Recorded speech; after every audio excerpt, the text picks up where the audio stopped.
Dumelang, welcome to Face the Nation. My name is Clement Manyatela. Great to have you with us here on SABC News. On the show tonight, was ANC NEC member Pule Mabe involved in fraudulent activities stemming from a contract awarded to his company Enviro mobi by the Gauteng Department of Agriculture and Rural Development and the Ekurhuleni Metropolitan Municipality?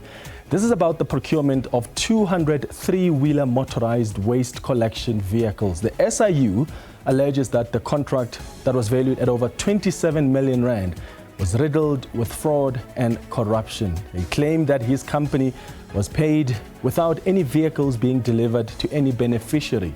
Pule Mabe will speak to us tonight. Also on the show, how is the GNU coordinating its policy? There are policy differences that have been glaring, and the parties still don't seem to have an agreed policy agenda. The minister in the Presidency responsible for planning, monitoring and evaluation, Maropene Ramokgopa, speaks to us. And then later, why did Willies Mchunu decide to resign from the ANC? He said when he resigned that he's lost hope in the organization. He'll explain that to us tonight. But first, my comment.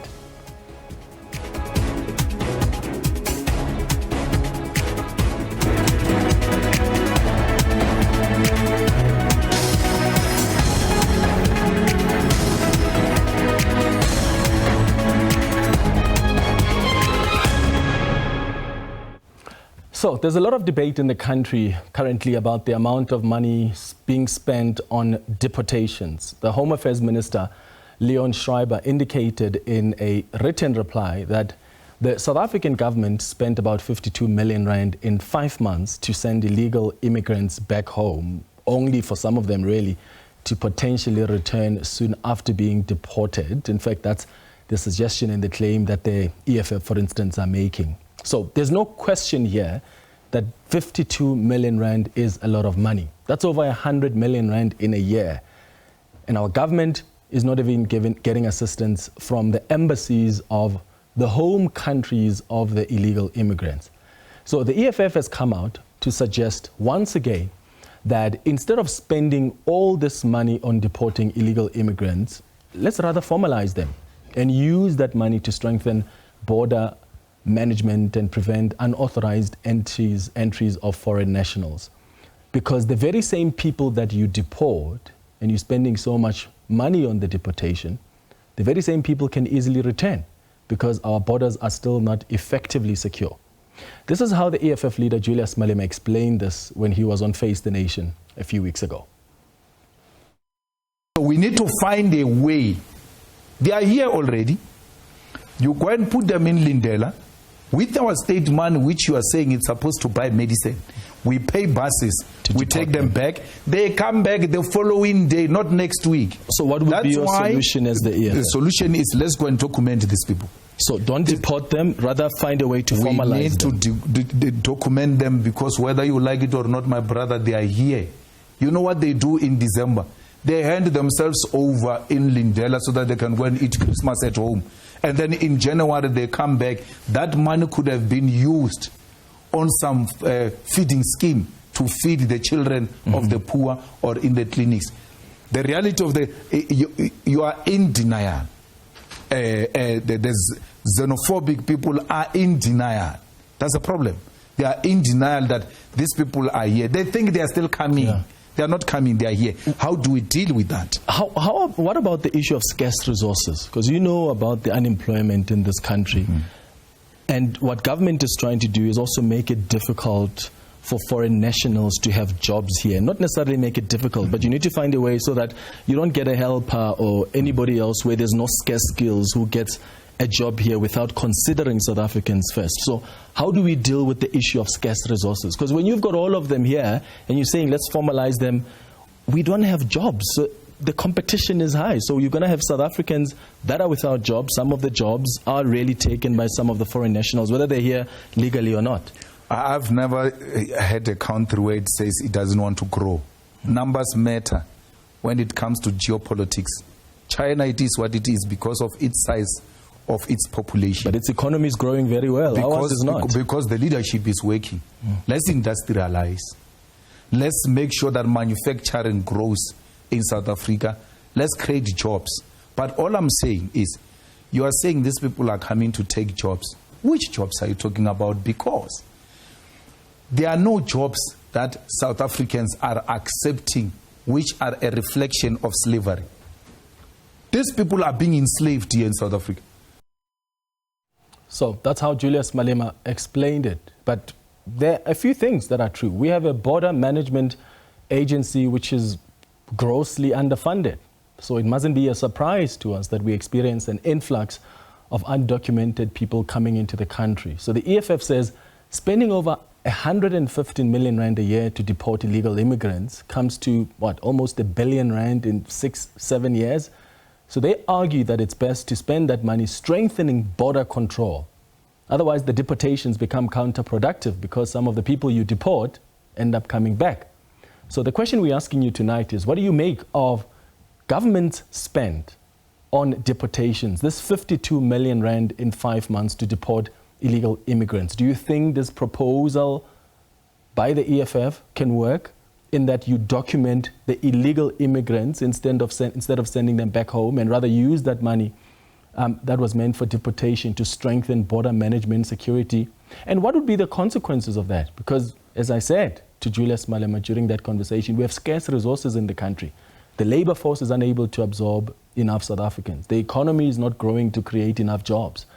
So the consequences could be that South Africans now have to compete for jobs with foreign nationals who are being formalized and not just amongst themselves. Some people argue that these funds are part of the operational budget of Home Affairs, this 52 million rand that is spent. So they're saying, well, that's a money that's already budgeted for that, so it's okay to spend it on deportations. But some people would argue, though, that that money could be used for other operational costs at Home Affairs. Maybe you use it to capacitate the department. Use it to fund the digitization of Home Affairs.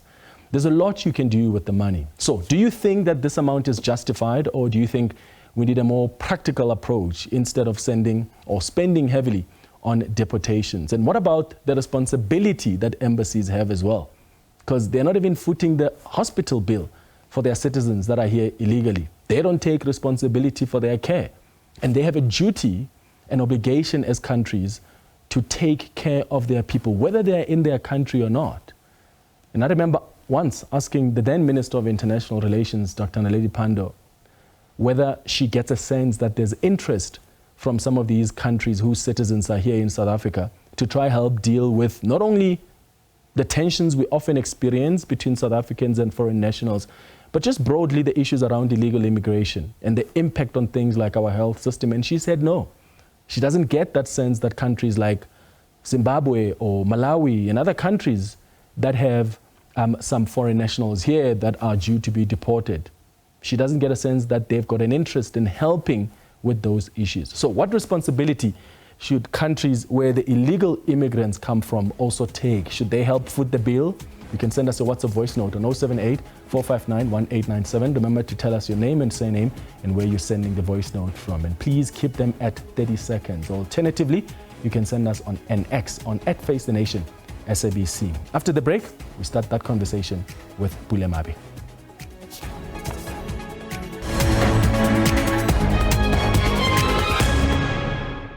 Welcome back. Now, former ANC spokesperson and NEC member Pule Mabe has stepped down from the ANC NEC after being charged with fraud. Mabe and 6 others were released on a 30,000 rand bail after they appeared at the Johannesburg Specialized Commercial Crimes Court last week. They face a combined 16 counts of fraud, money laundering, and the contravention of the Public Finance Management Act. Mabe has since denied the charges.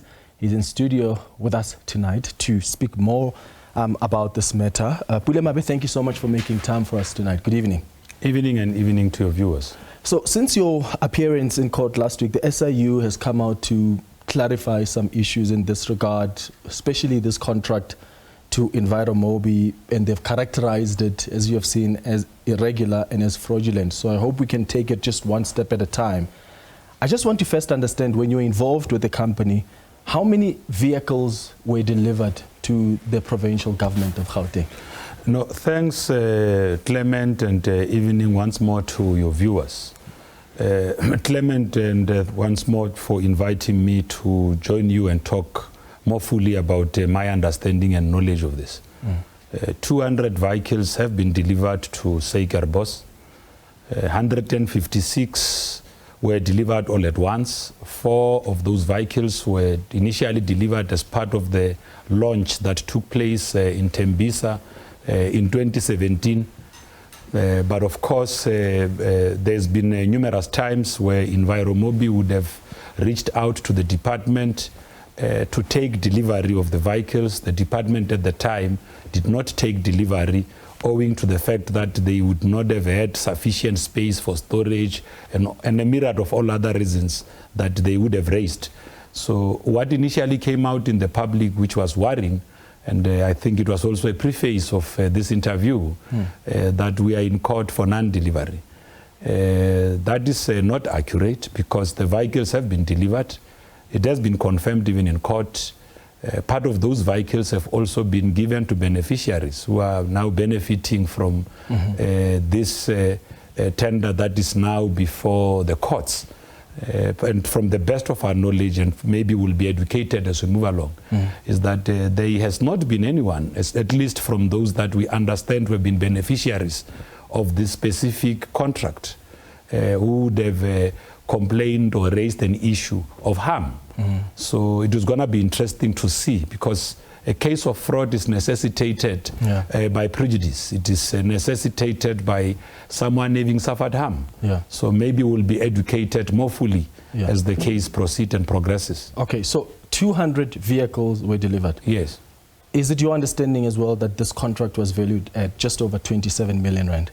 Yes, actually, Clement, I took the time to also bring in what would have been a tender submission of Enviro Mobi at the time.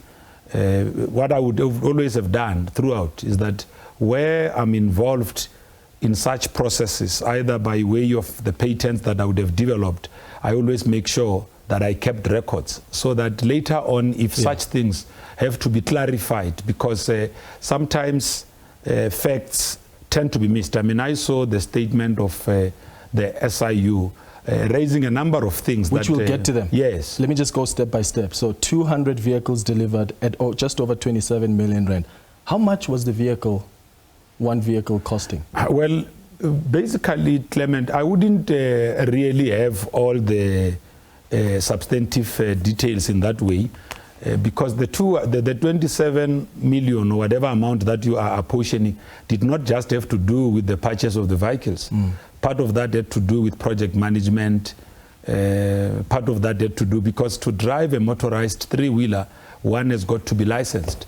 So it's a ballpark that Enviro Mobi would have submitted as part of their submission, but that included all of the activities that would have been part of the RFP issued by GDAT at the time. Okay. The SIU, in that statement that you mentioned, are saying that the company Enviro Mobi was paid before the goods were delivered. Can you help clarify that? Because they're saying the provincial government actually paid the monies before the goods were delivered, which contradicts the principle of the contract that there had to be a delivery of services. So when you say 200 vehicles were delivered, were those delivered after the payment was already made or before? Well, maybe, and this will deal with some of the issues that you may, or the viewers may require clarity on, which is of necessity.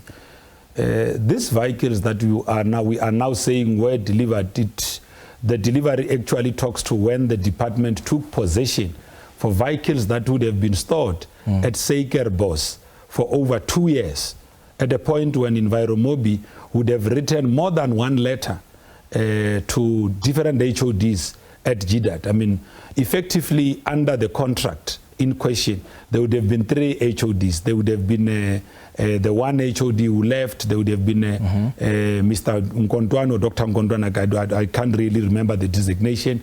And there would have been Matilda, who was the third. But there's a record to that effect, where Enviro Mobi had written to GDAT to take possession.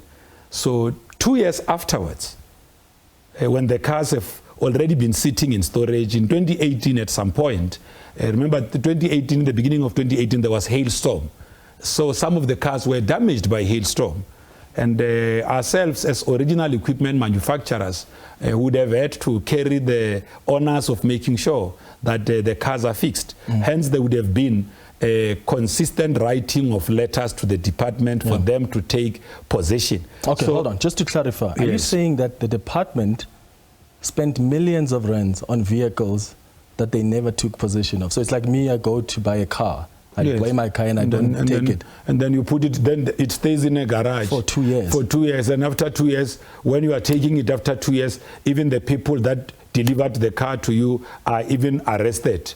That they did not deliver. But where were they supposed to have delivered in 2 years? Because when we talk about the notion of prepayment, which is not necessarily an act of criminality, because it actually constitutes an accounting irregularity, we have to then establish how this issue is captured in their own financials. Because from the very onset, Enviro Mobi had since said and has spoken, and this is on record, asking the department to take possession of the vehicles. So why did the department not take possession of the vehicles that you paid for? The department will be best placed to respond. I thought How many letters did you write to the department? How did you escalate the matter? I mean, it's weird to me, Pule, that so much money is spent on the goods. Yes. And the goods, it's like pala pala. Someone comes and buys cattle for so much money, and then they don't come to collect the cattle, or the delivery is not being made.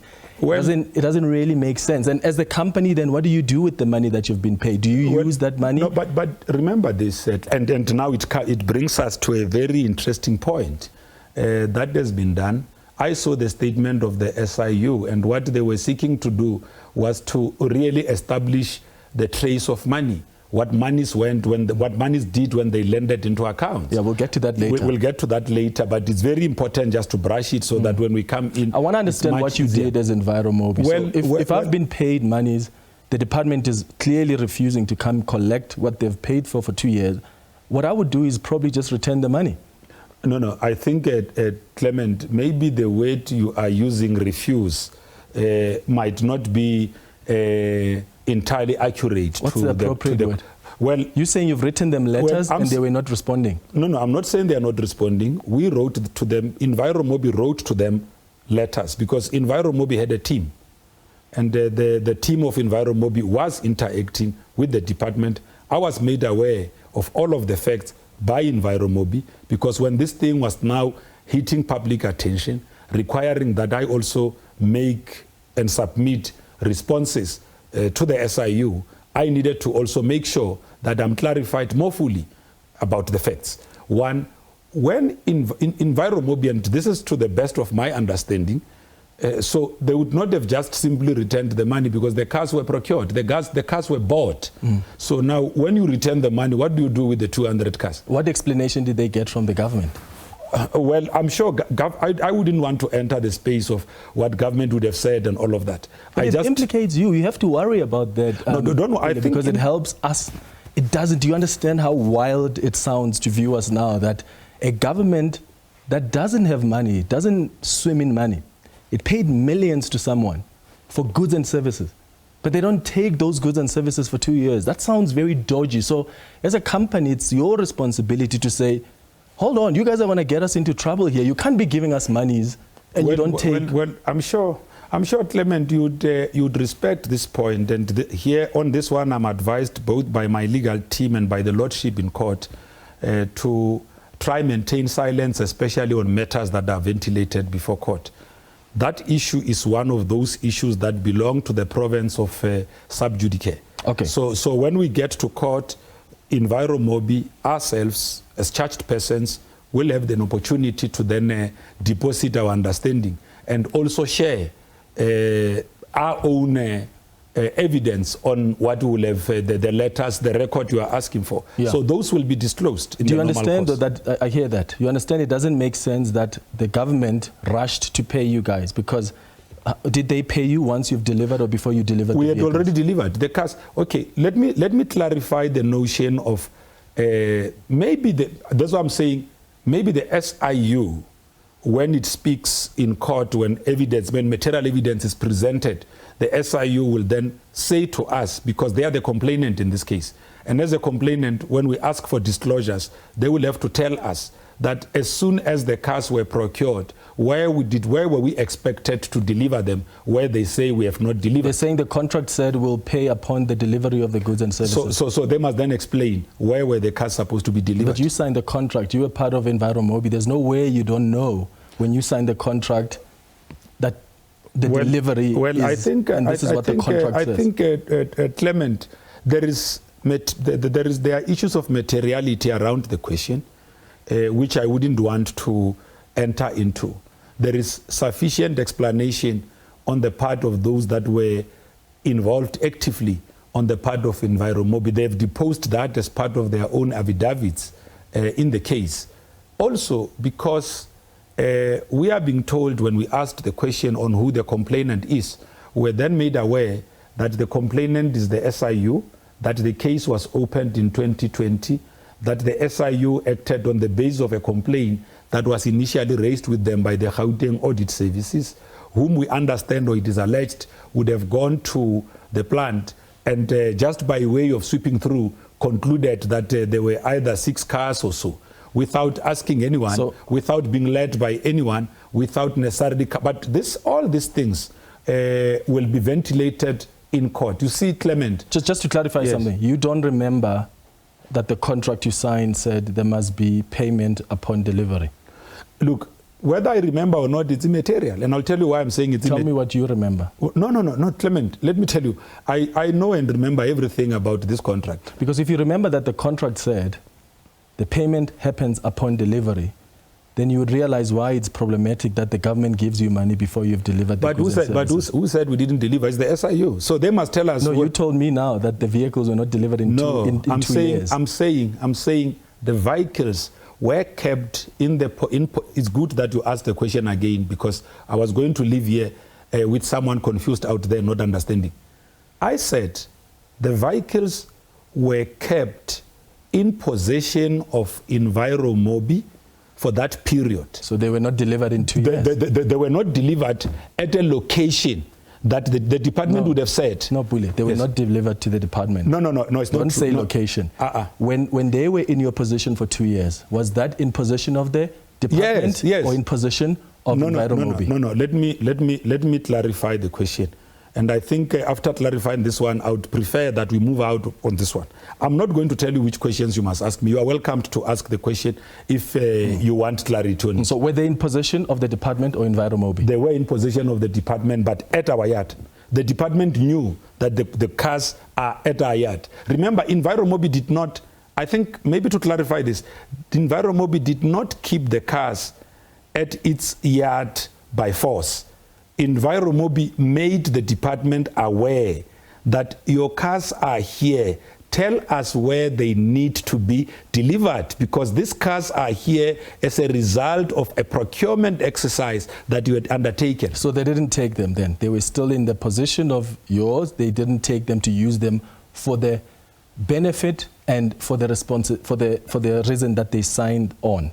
I'm sure the department can clarify themselves. Why was the government paying your company for storage of the same vehicles because Enviro Mobi would not have procured 200 cars and put them there for itself if they did not have a client. In this instance, the 200 cars were assembled at the back of an order by the Gauteng Department of Agriculture. If Department of Agriculture did not procure the cars, there would not have been a need to assemble those cars, because they would not have had a customer. So the department pays millions of rands for vehicles.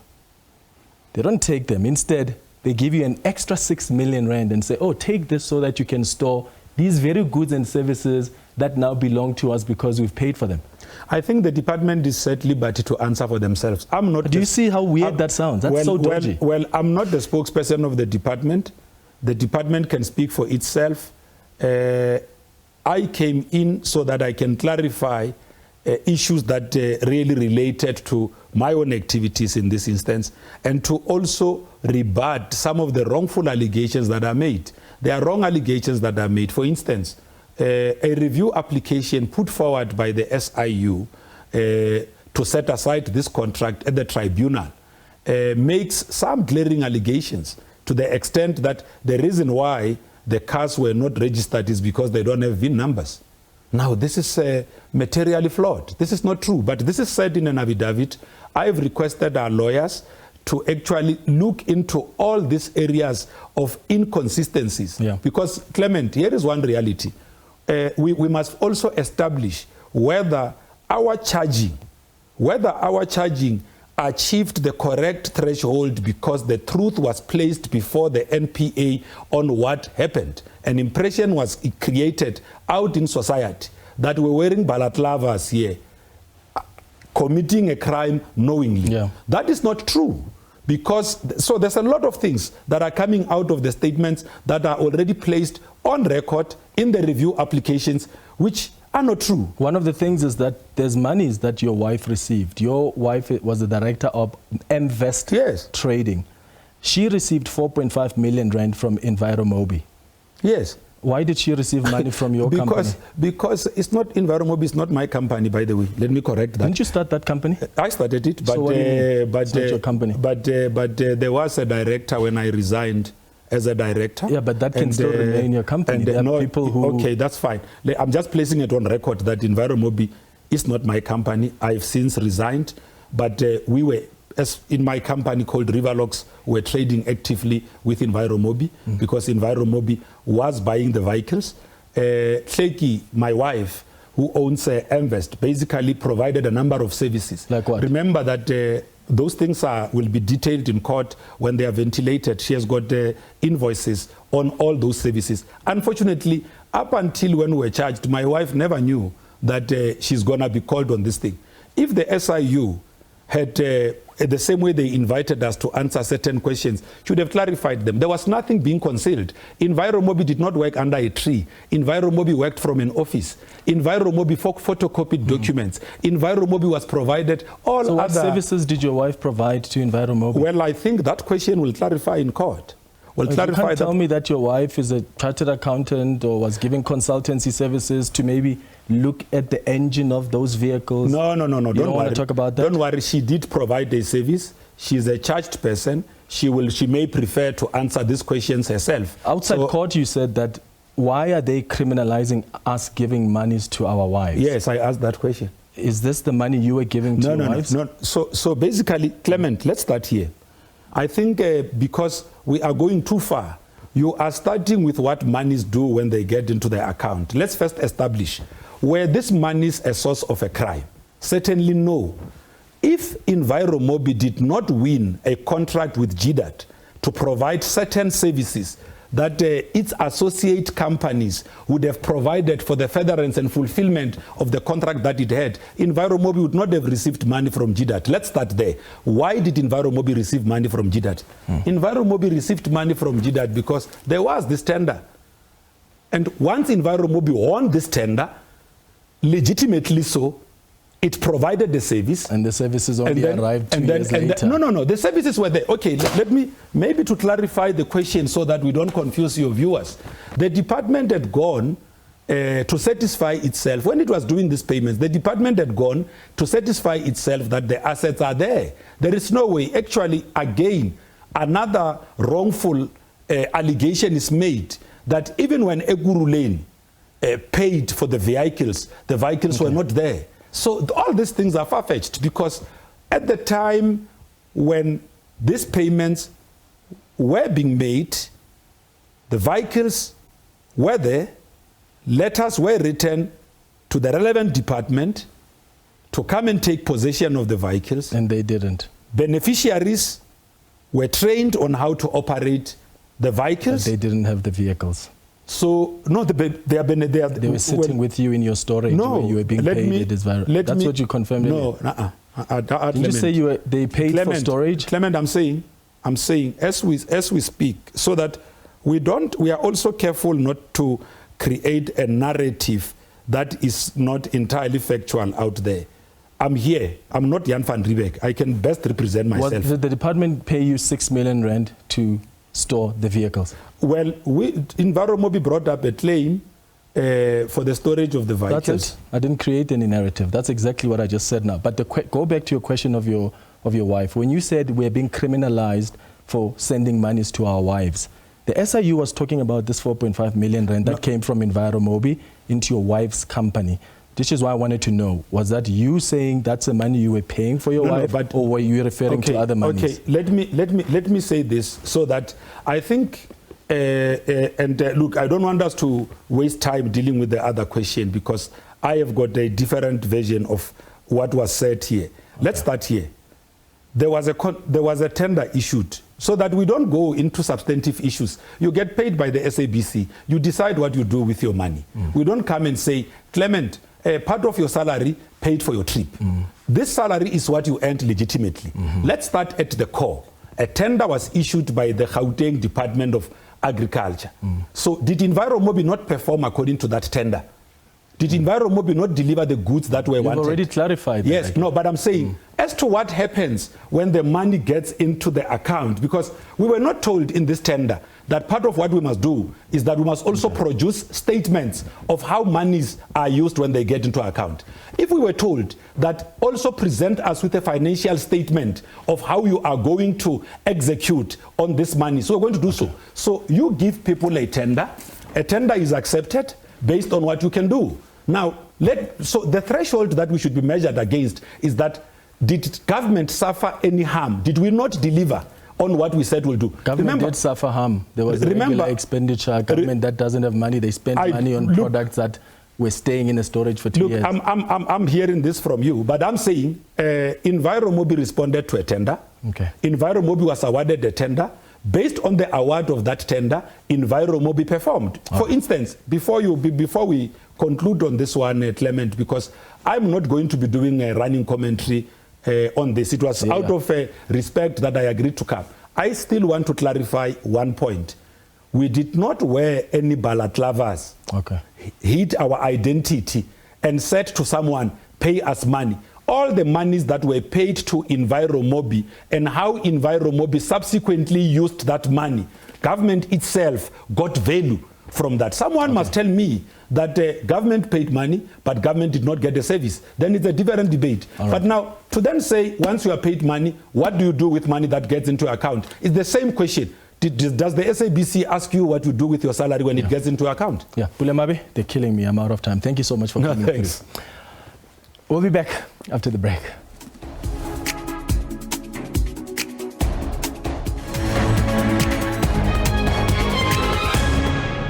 Welcome back. The Government of National Unity recently marked 100 days since its formation. The Department of Planning, Monitoring and Evaluation plays a central role in policy coordination, ensuring policy alignment among various ministries within the GNU. With different political party interests and ideologies, is there policy coherence in the GNU? Maropene Ramokgopa is the Minister in the Presidency for Planning, Monitoring and Evaluation, who joins us now via Zoom. Minister, thank you so much for making time for us. Good evening.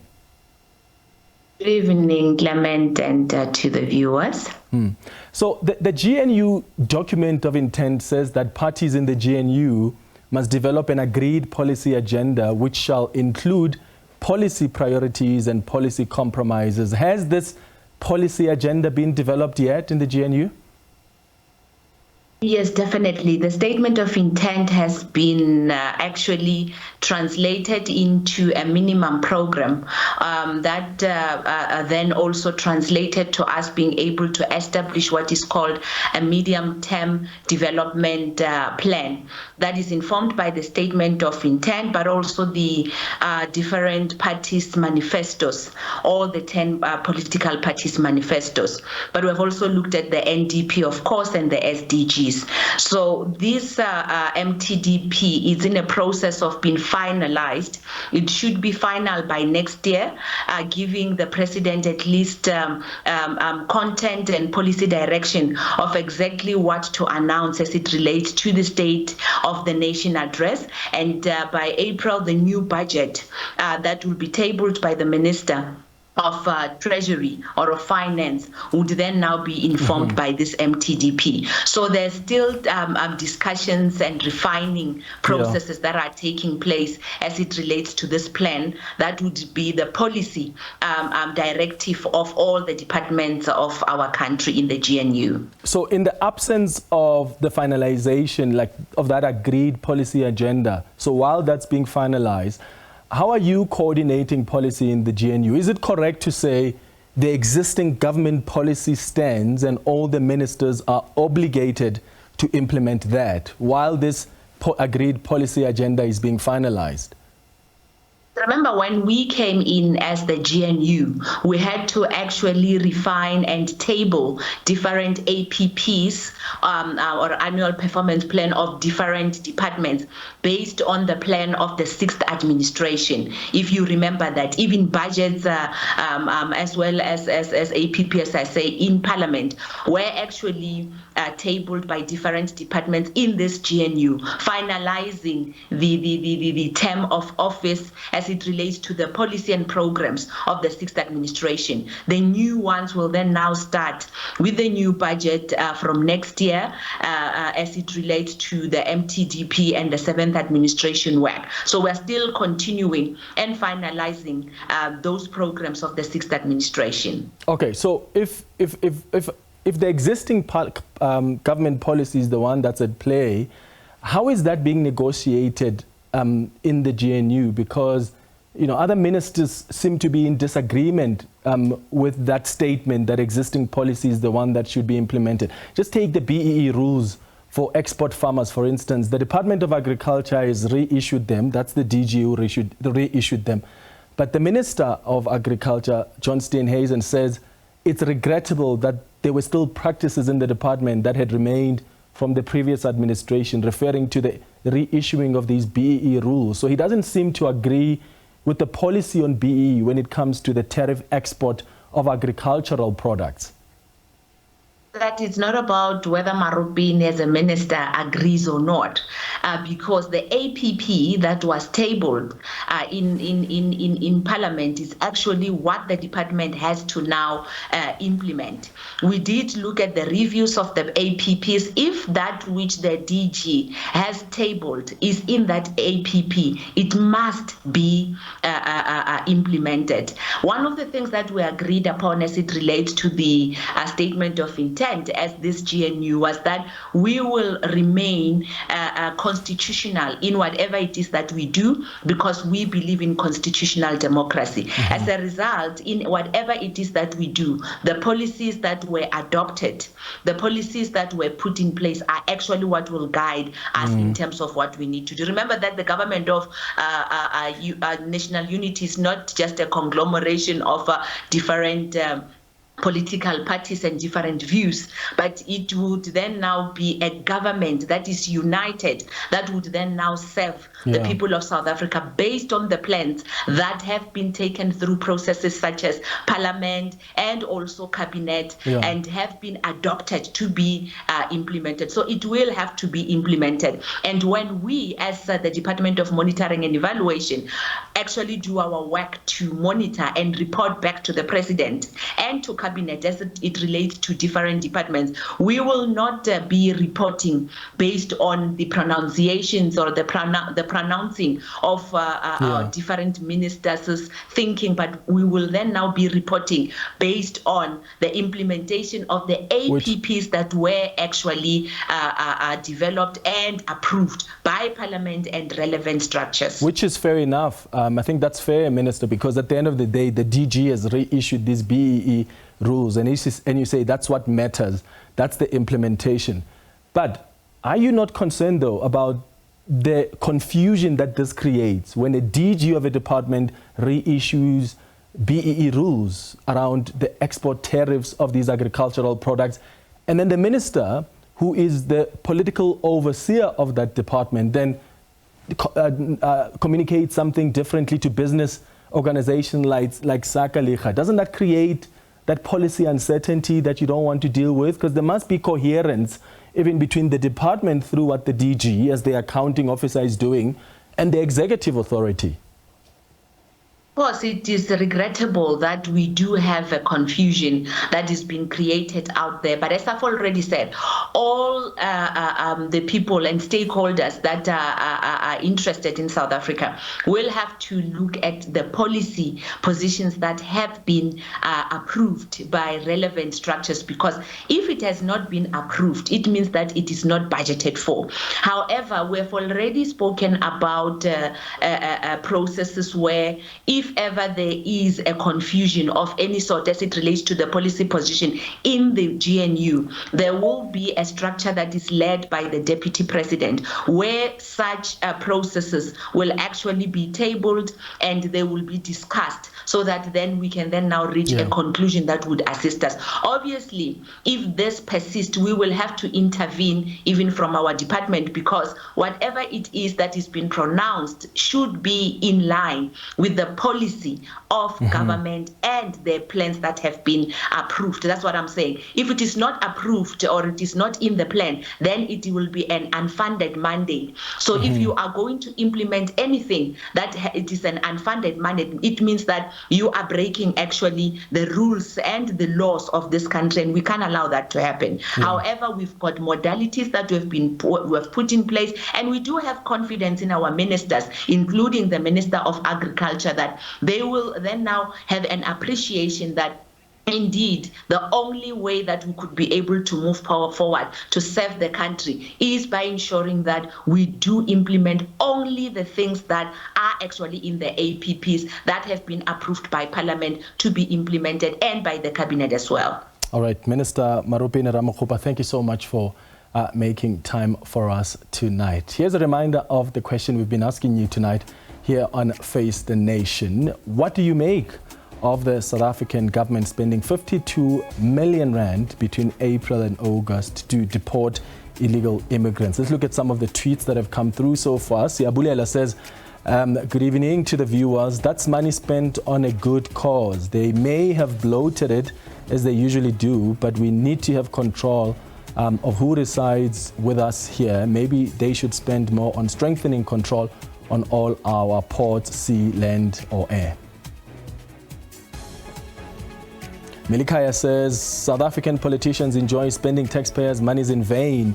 A comparative study of the same deportation by other African countries could reveal the level of abuse SA is exposed to by illegal foreigners. Their respective embassies must pay back these monies. Mina says, I don't have a problem with our government spending such money in the deportation of illegal immigrants, but my only problem is the corruption in our borders and the weak measures for our border control. All right, let's move to this now. The former Kwazulu Natal Premier Willies Mchunu announced his resignation from the African National Congress a couple of weeks ago. This follows his criticism of the government of national unity. Mchunu says he can no longer add value to the party due to its policy trajectory. He joins us now via Zoom. Mr. Mchunu, thank you so much for making time for us. Good evening. Good evening, Clement, and your viewers. This decision that you have taken to leave the ANC, I imagine it's not a decision you took lightly. How difficult was it for you to walk away from this movement that you've been part of for so long?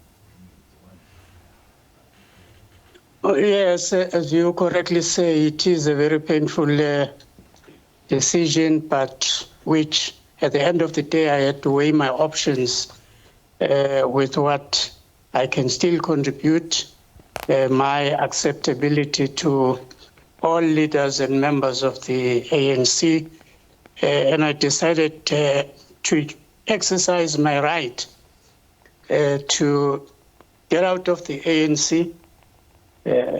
And that's all that I did. You indicated in your resignation that you've lost hope in the ANC.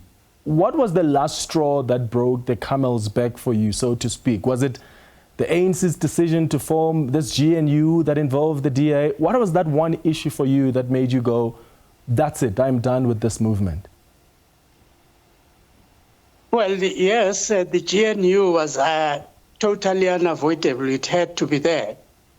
But the choices of who we went into the GNU with was left to us.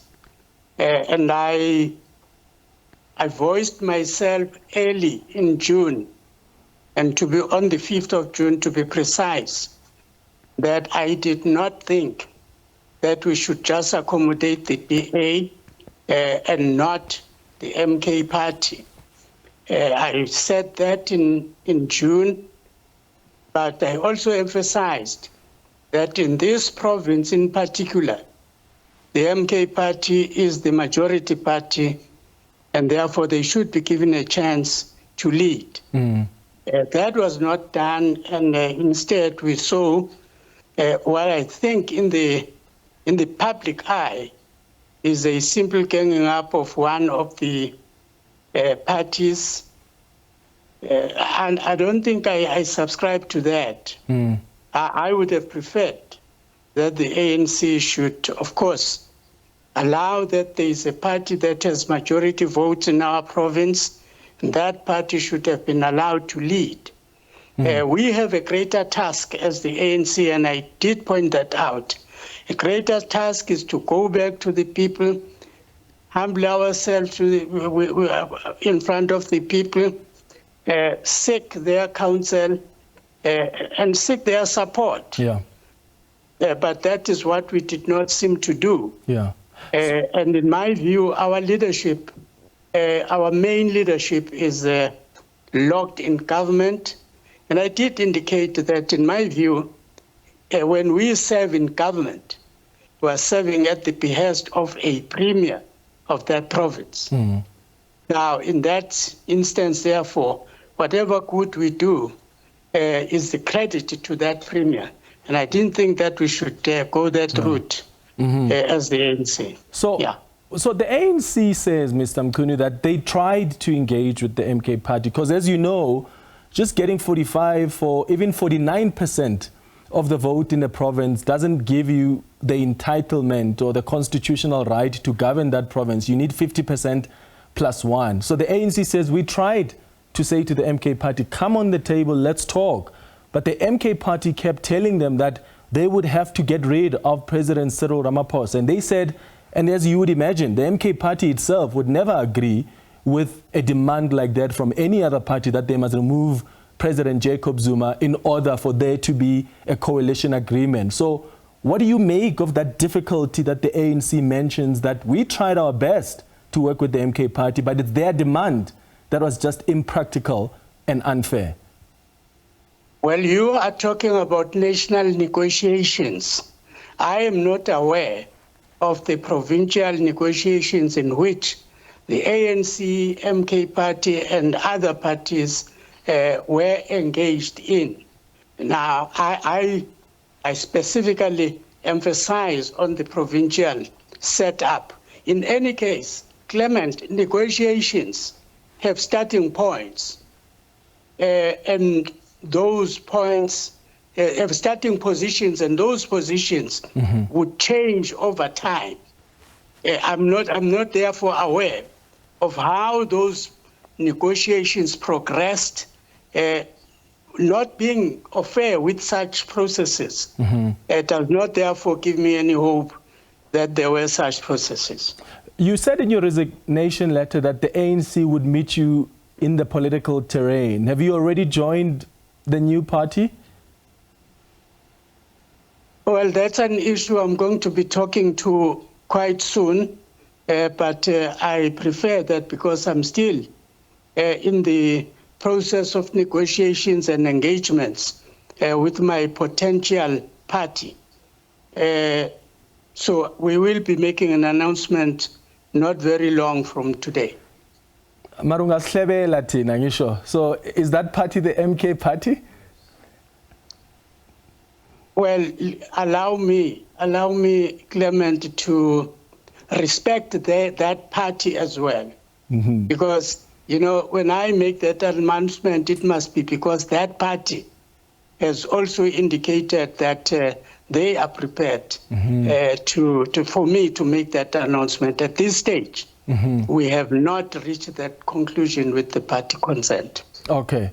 And you are confident in that party, whatever it is, that it will be a good political home for you? Do you have confidence in it? Do you agree with their values and principles? I've looked at everything that they stand for. I've looked at everything that they intend doing, and I'm satisfied that it will add value to the politics, particularly to the politics of this province, but also the politics of the country. In particular, you would know that my ideas rest mainly with the working class and the poor. And those are the people I think must be fully represented. And I believe that the party, the potential party that I'm going to be announcing will be doing exactly that. And do you think we still have the energy to get back into active politics when you get into that potential party? Would we see you playing some active leadership role in parliament or maybe just in the party? Do you still have energy for that?